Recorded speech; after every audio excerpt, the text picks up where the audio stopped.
Marcelo, em primeiro lugar, eu queria te agradecer pela oportunidade de falar dessa escritora a quem eu admiro tanto, cuja obra eu acompanho há décadas. Então é um prazer, nessa ocasião do centenário, poder falar de Clarice Lispector.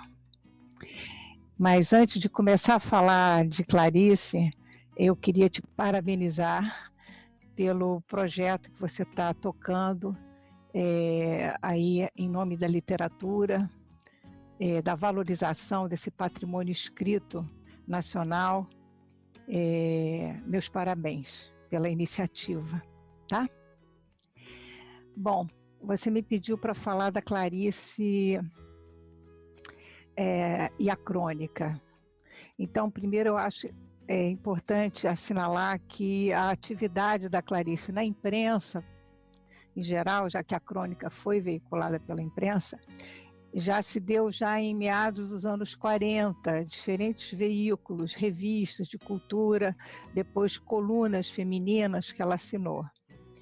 Esse recente livro publicado, chamado Todas as Crônicas, dá uma boa visão do que foi a produção escrita em crônica da Clarice, porque pega esse lote substancial que foram as crônicas que ela escreveu para o Jornal do Brasil durante muito tempo, desde 1967 a 1973, foram muitos anos, a convite do jornalista Alberto Dines.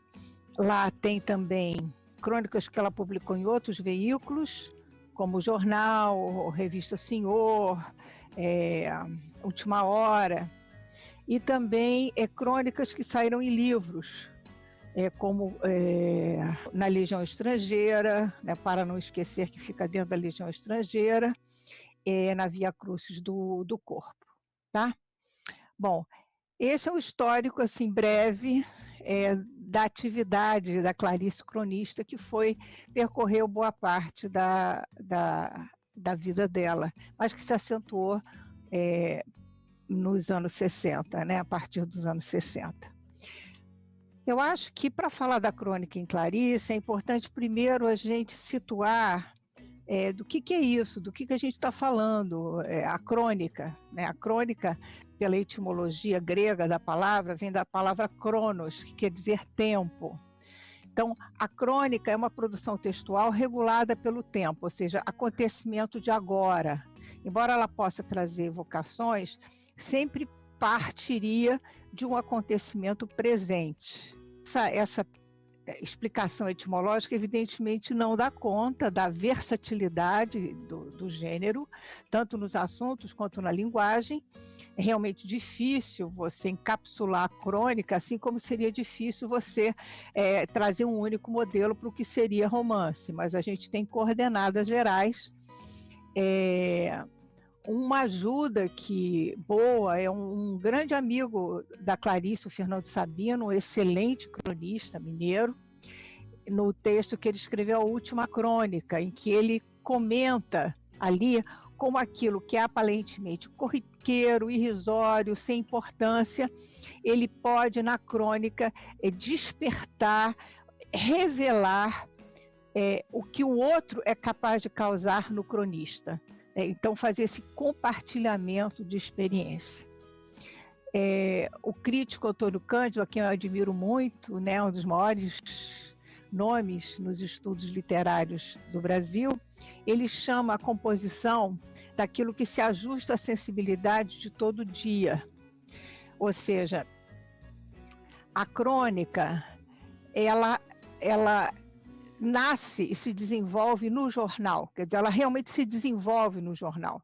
Então, o fato dela estar ali no cotidiano, falando para o leitor em comum, ela incentiva um tipo de comunicação mais íntima, a linguagem coloquial, o diálogo, e, evidentemente, os acontecimentos do dia a dia de que a gente falou aqui. E o Brasil, nesse sentido, dá um banho. A gente tem uma tradição longeva de crônicas, Machado de Assis, Freixo Crônicas, Paulo Barreto, João do Rio, na época da transição do século XIX para o século XX, também fez crônicas fantásticas da cidade do Rio de Janeiro, com um quê a mais, porque o João do Rio circulava em todas as esferas culturais, e ele trazia o impacto desses acontecimentos para a sua história. Agora, em relação à escritora, como é que essa questão crônica se coloca, né? Um contraponto imediato para a gente falar sobre Clarice é Rubem Braga, porque ela conversa sobre o gênero crônica por escrito com ele, porque ele é uma referência. Ele dizia: crônica é viver em voz alta, não é só algo do interno, é do compartilhamento. E eu vou ler aqui um trechinho da Clarice em que ela fala com o Rubem. Sei que não sou, mas tenho meditado ligeiramente no assunto. Na verdade, eu deveria conversar a respeito com Rubem Braga, que foi o inventor da crônica. Ser mais leve só porque isto é uma coluna ou crônica. Divertir? Fazer passar uns minutos de leitura? E outra coisa, nos meus livros quero profundamente a comunicação profunda comigo e com o leitor. Eu trouxe esse trechinho aqui e vou trazer outros para mostrar a inquietação da Clarice em relação a se expressar através desse gênero num meio de comunicação de massa. Uma pessoa me contou que Rubem Braga disse que eu só era boa nos livros, que não fazia crônica bem. É verdade, Rubem? Rubem, eu faço o que posso. Você pode mais, mas não deve exigir que os outros possam. Faço crônicas humildemente, Rubem. Não tenho pretensões. Então tem esse certo fantasma desse ícone da escrita da crônica, que é o Rubem Braga. Ela continua conversando em outros trechos: não sou cronista, e o que escrevo está se tornando excessivamente pessoal. O que é que eu faço? E por fim, vamos falar a verdade, isso aqui não é crônica nenhuma, isso aqui é apenas. O que a gente pode concluir desses trechos aí que eu li agora, da relação da escritora em relação a esse tipo de texto? Que há uma intimidação, né? Ela expressa uma certa intimidação em relação a ela se acomodar a esse texto curto, veiculado em jornal, e sobressaem dois motivos. A exposição da intimidade, do eu, e um segundo, a forma, ou seja, se adequar ao modo, a uma expectativa em relação ao que fazer dentro do gênero conto. Então vamos pegar esse aspecto de intimidade. Bom, o que acontece diferente na crônica de outros textos ficcionais? Quem assina ali é o próprio escritor, ou seja, aqueles fatos ali, o leitor já vai associar imediatamente a experiência do autor, diferentemente de um romance ou de um conto. Então, o eu está ali assinando. Tanto que ela tem um texto que eu gostaria de ler também, um trechinho aqui, porque eu acho que falar de Clarice enquanto cronista, sem ouvir, sem compartilhar Clarice, não tem graça, né? Então ela tem um texto chamado Fernando Pessoa Me Ajudando. Noto uma coisa extremamente desagradável. Essas coisas que ando escrevendo aqui não são, creio, propriamente crônicas. Mas agora entendo os nossos melhores cronistas, porque eles assinam, não conseguem escapar de se revelar. Até certo ponto, nós os conhecemos intimamente. E quanto a mim, isso me desagrada. Na literatura de livros, permaneço anônima e discreta. Nesta coluna, estou, de algum modo, me dando a conhecer. Perco minha intimidade secreta, mas que fazer? É que escrevo ao correr da máquina e, quando vejo, revelei certa parte minha. Acho que se escrever sobre o problema da superprodução do café no Brasil, terminarei sendo pessoal. Daqui em breve serei popular? Isso me assusta. Vou ver o que posso fazer, se é que posso. O que me consola é a frase de Fernando Pessoa que li citada. Falar é o modo mais simples de nos tornarmos desconhecidos. Né? E aí a gente lembra dos versos do Pessoa. O poeta é um fingidor, finge tão completamente que chega a sentir a dor que deveras sente. Ou seja, essa condição de abrir a intimidade, né, na página do jornal é algo que assusta a Clarice, essa preservação. Né? Mas ela efetivamente, acompanhar essas crônicas é conhecer muito da rotina também da vida da Clarice, evidentemente organizada na forma de texto ou desorganizada na forma de texto, ela como mãe, ela como patroa, ela como dona de casa, ela nos conflitos orçamentários. Então, se a gente pega as crônicas como um todo, a gente poderia ver até como um grande diário íntimo, um tipo de, não exatamente, por todos esses passeios domésticos que ela faz. Então, há textos incríveis dela quando mãe, com os filhos pequenos, o texto chamado Come Meu Filho, que é nitidamente uma cena da mãe desesperada porque a criança não come, e a criança, ela registra ali a forma do filho ludibriar a mãe, no sentido de conversar ao invés de comer. E ela mostra ali com muito senso de humor essa força do imaginário infantil e esse jogo que se estabelece ali. É um texto muito, muito bom de ler, assim. Para quem é mãe, avó, especialmente, vai se identificar bastante. Ela fala também das empregadas que ela teve, e vários textos dessas empregadas são comoventes, porque é essa observação do outro, e inclusive ela compartilha questões do dia a dia, como com a mineira calada Aninha, que ela tem uma conversa inusitada, porque ela flagra a própria deficiência diante do conhecimento do outro. Ou seja, ela convive em casa com uma doméstica calada, que não se manifesta, entabula uma conversa com ela, e ela se surpreende, ela conta isso com certo humor, mas com a própria perspicácia dessa pessoa que está ali cotidianamente na sua casa e que se revela de uma maneira inesperada. Eu vou ler esse trechinho para vocês, eu acho que vale a pena. Um dia de manhã, estava arrumando um canto da sala e eu bordando no outro canto. De repente, não de repente, nada de repente nela, tudo parece uma continuação de silêncio. Continuando, pois, o silêncio, veio até a mim sua voz. A senhora escreve livros? Respondi um pouco surpreendida que sim. Ela me perguntou sem parar de arrumar e sem alterar a voz se eu podia emprestar-lhe um.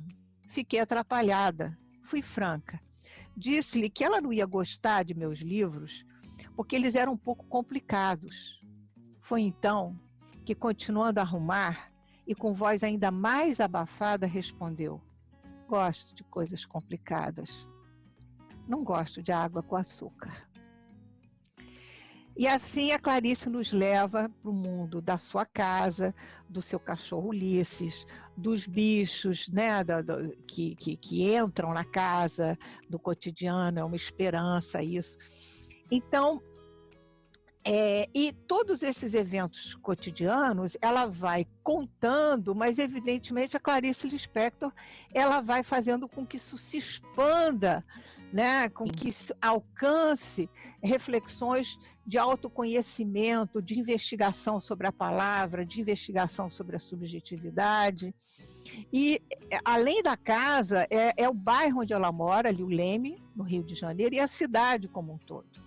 Ela tem esse lado do flaneur que tinha o João do Rio, a que eu me referi no início, João do Rio, que também era cronista e andava pela cidade, e ela traz situações pitorescas, como uma pessoa carregando um sagui no ônibus, o Rio de Janeiro num dia de tempestade, em que ela oferece carona a uma pessoa e que se revela extremamente egoísta, e todo o ódio, né, que vai se criando dentro dela em relação àquela invasora autoritária, em relação a quem ela tinha sido tão generosa. E é uma típica tempestade do Rio de Janeiro, tempestade tropical.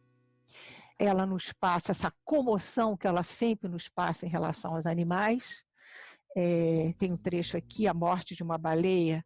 Morri de muitas mortes e mantê-las-ei em segredo até que a morte do corpo venha e alguém adivinhando diga, esta viveu. Ou seja, esse impacto, né, daquele mamífero que aparece na praia, ela leva a uma simbiose, né, uma identificação plena entre ela e esse outro ser. E nas questões sociais, isso também é um espaço para crônicas dela. Ela se abre a muitas questões, tanto eventos nacionais quanto mundiais, por exemplo, a conquista da Lua, que ela se expressa de uma maneira muito parecida na época que também o Gilberto Gil fala poetas, seresteiros, namorados, correi, com relação ao que será do mundo, da Terra, com toda essa tecnologia, né, um certo espanto do que isso poderia provocar em nós, em termos de sensibilidade. Então ela vai falar da conquista da Lua e também do que ela chama a computadora, né, esse ser, essa coisa que escreve por si mesmo. Nós estávamos muito longe ainda de ter o computador doméstico, né? Bom, e existe uma crônica, falo de duas, uma chamada Perdoando Deus, que ela andando na calçada, ela se depara com um rato morto, que aliás é uma questão que até na literatura infantil dela aparece, ou seja,